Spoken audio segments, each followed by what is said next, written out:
Hey there, this is Coach Rich with Endurance Nation. Thanks for watching my Ironman Arizona bike course overview. My history to Ironman Arizona, been going to the race every year. It started since I think about 2005. Was there back in the day in when the race was in April and it was crazy hot. Then they moved it to later in the year. I've done motorcycle support for the race the last 5 or 6 years. Coach hundreds of athletes to the race and have done lots of Four Keys talks, both in the grass by the expo and also in the theater downtown. So I know Arizona very well, and so this screencast is teaching about the Ironman Arizona bike course. But before that, I need to educate you about the context with which we view an Ironman bike course. Okay, so my cues for you about Ironman bike course execution. First, there's no such thing as a good bike followed by a poor run.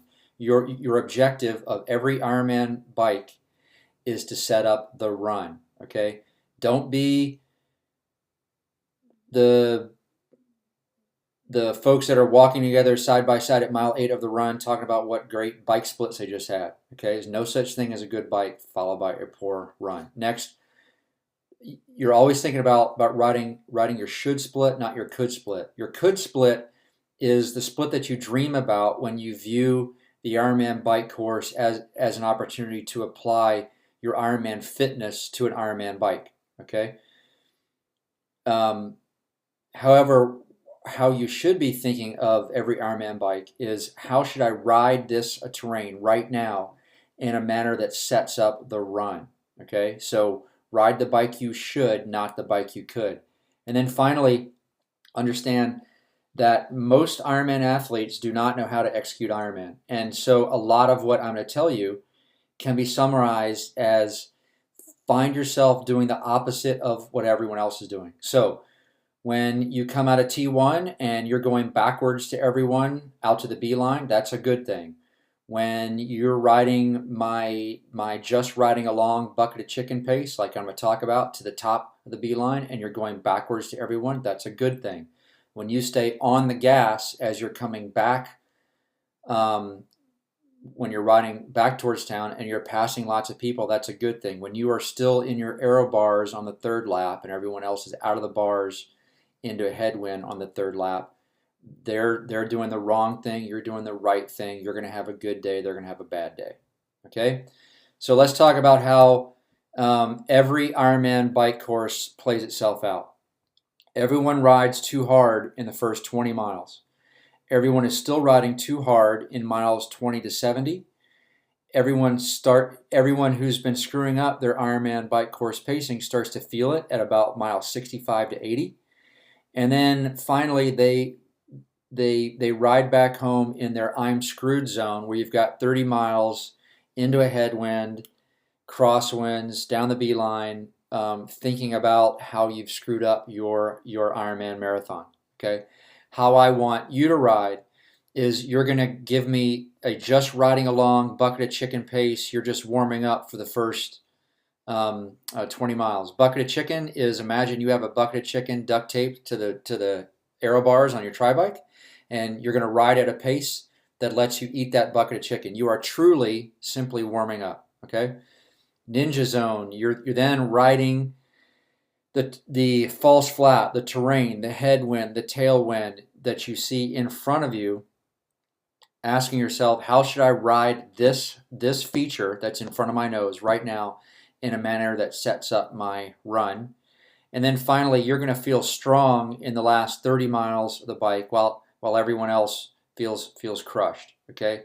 Now, the fundamental. Let me talk. Okay. Now let's talk about the Ironman Arizona bike course.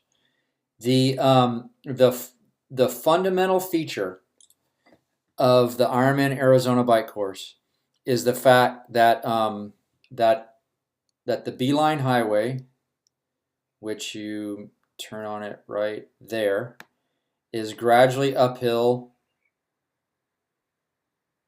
all the way out, okay? And it's gradually downhill all the way back. Um, so that's the first item.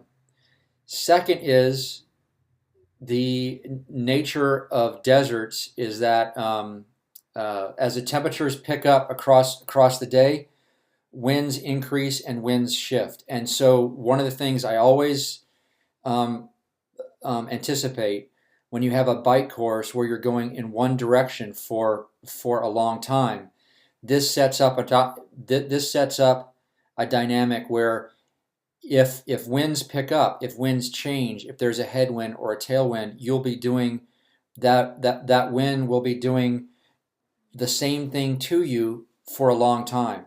So that if you go a little bit too hard into a headwind, you're going a little bit too hard into a headwind for 9 miles. If you come off the gas with a tailwind, you're coming off the gas with a tailwind for 9 miles. Okay, so um, so it is.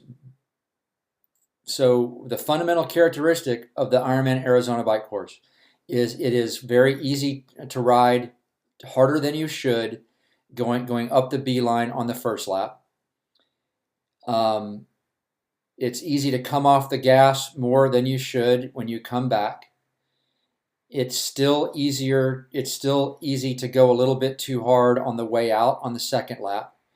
And now what happens, and I see this every year as I'm out there on the motorcycle, is pacing errors that you make in the first and second laps of the Ironman Arizona bike course express themselves as sitting up in the aero bars when the winds pick up on at the end of the second lap into the third lap. Okay, so what I see when I'm out there on the motorcycle is I see lots of on the second and third loops.